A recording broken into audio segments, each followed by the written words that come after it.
As you've seen so far, each Activate coach introduces the person that they had the great fortune to work with over the past few months.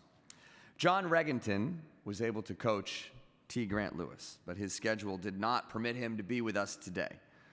So I get the great opportunity to introduce not my coachee, but my very good friend. T. Grant Lewis is assistant professor of outdoor and community recreation education at Weber State University in Ogden, Utah. A self-proclaimed nomad, he's been active in AEE in the Southeast region, the Heartland region, the Northeast region, the Mid-Atlantic region, and now the Rocky Mountain region. So would you please welcome T. Grant Lewis.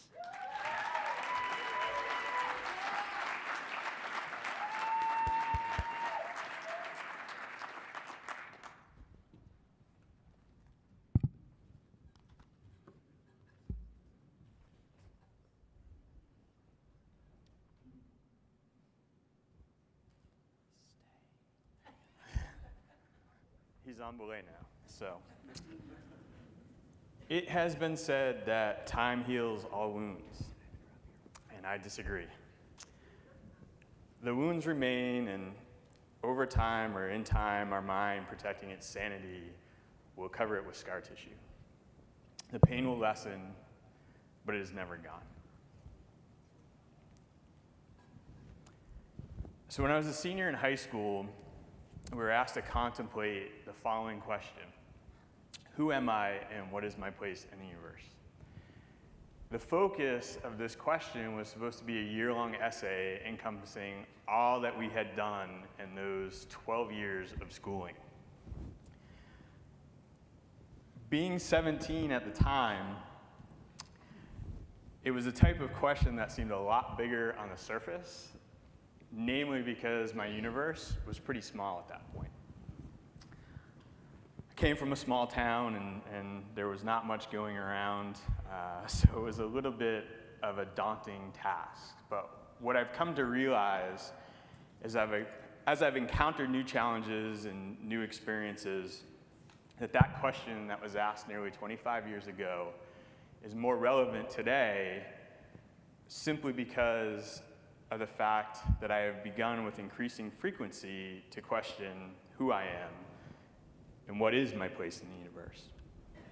Do I truly have a place in the universe? It's also been said that the universe works in mysterious ways.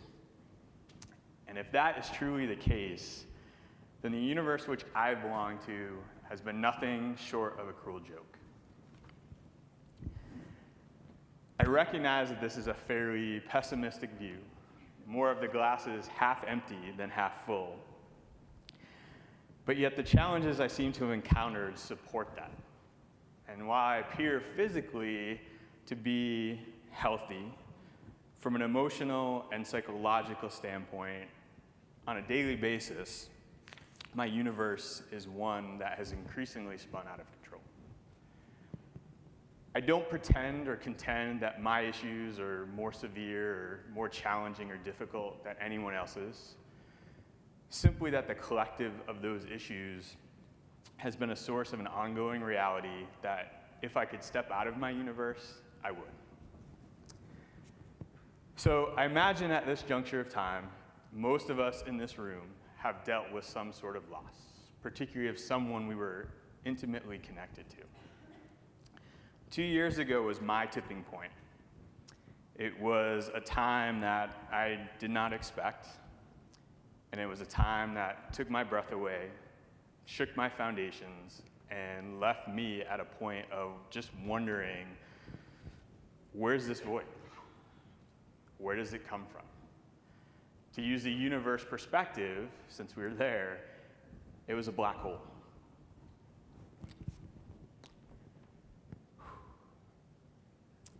This is Kelly.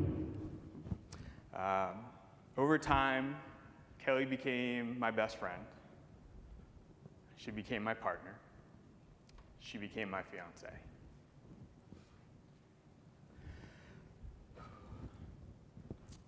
In May of 2005, He went off belay.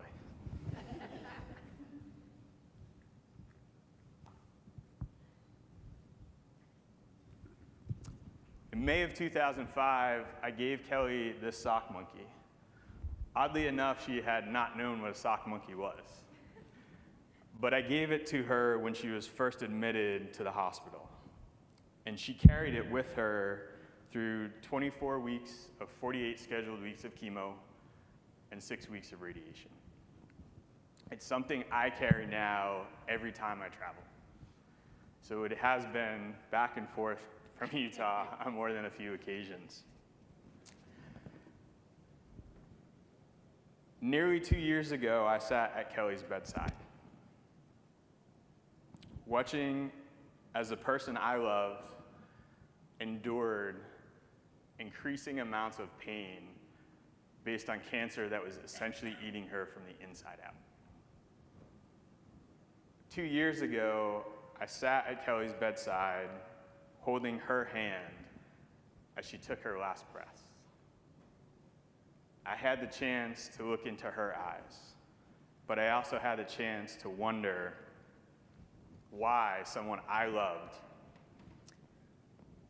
why someone I cared deeply about, why someone who was so passionate and caring and sympathetic was taken from me. It's one of those questions I keep asking because I'm left with a sense some days of helplessness and hopelessness. That loss is a type of loss that does not leave you. It's the type of loss that you carry around, and it's the type of loss that sometimes makes you question your own existence.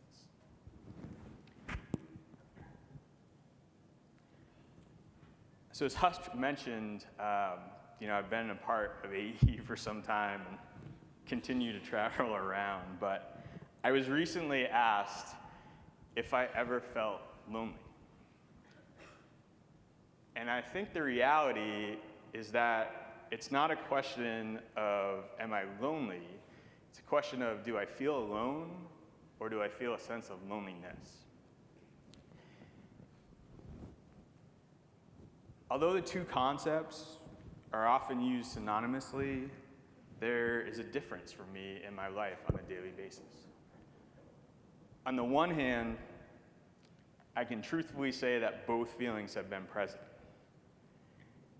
While I am physically alone on a day-to-day basis, other than the constant companionship of two wonderfully fun, connected dogs and now a 9-year-old Manx cat, most of my day is spent with students and other colleagues, but outside of that, physically, I am alone. While I'm constantly surrounded by people, or yet despite of being alone, the sense of loneliness has ebbed and flowed.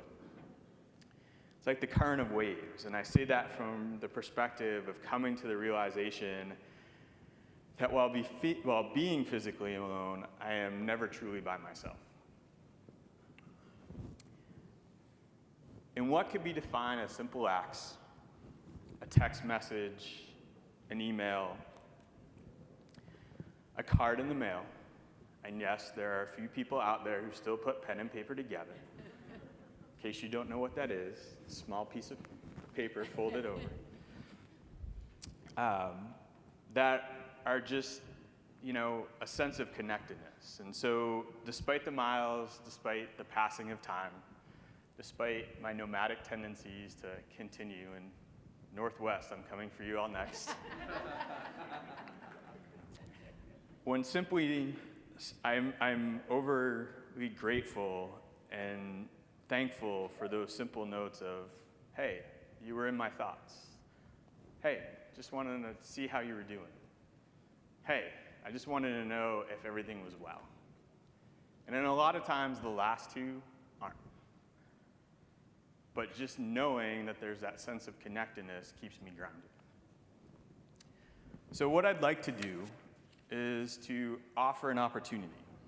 for all of you to take out your phone, take out your tablet, or even take out your computer. I'm going to provide an opportunity for you all to bestow a small gift on someone else. So open your contacts, scroll through, and identify someone that you don't see on a daily basis, you may not see on a weekly basis, and send them a note.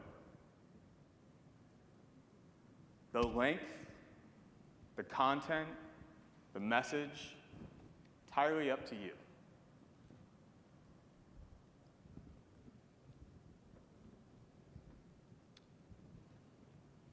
Once you're done, you can put your cell phone, your tablet, or even your computer away. But make sure it's at least someplace that you can still access it. The second thing I ask is for those of you who run across any of my students, please don't tell them I let you do this.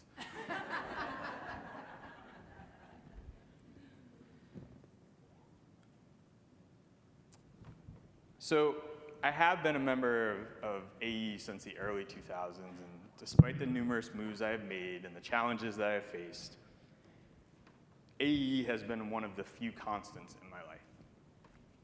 And I don't necessarily say that from a literal sense, and that AEE as an organization or an institution has been present, and I continue to be an active member, but rather there's a figurative sense where the connections I have made and the community I have been blessed to be a part of remains a constant in my day-to-day life.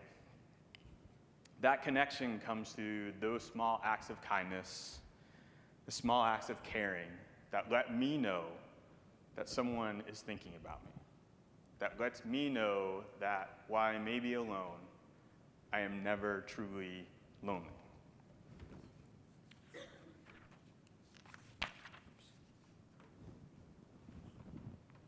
I wonder how many of you, or how many of us, in the work that we do, support the healing of others.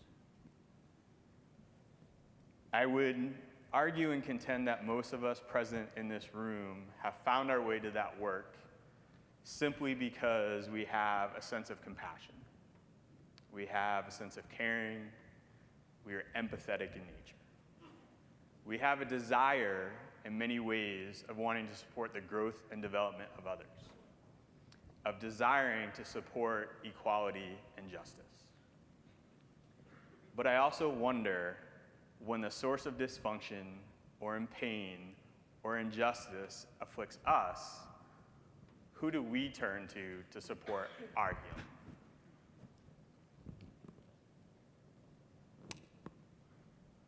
Over the past 2 years, my reality has been one riddled with pain. I live with it on a daily basis. I search to make sense of the universe around me. I struggle to define who I am. There is no timetable. There's no handbook. There's no policies and procedures manual. There's no industry standards for this. It's not an easy path. And there's no telling when that pain will go away. In my moments of weakness, and I will readily admit, there have been many, I go back to that sense of feeling alone or feeling lonely. So it has been said that time heals all wounds. I do not agree. My wounds remain. In time, my mind has begun to protect my sanity. It's begun to create scar tissue in the hopes that the pain will lessen. But my pain is never gone. So before I conclude, I would like to revisit that opportunity. The opportunity I presented for all of you to bestow a gift to someone in your life. So if you would, again, don't tell my students I did this, but please take out your cell phone, your tablet, your email, or your computer, and just check. If you received a response, and in turn feel inclined, please stand up.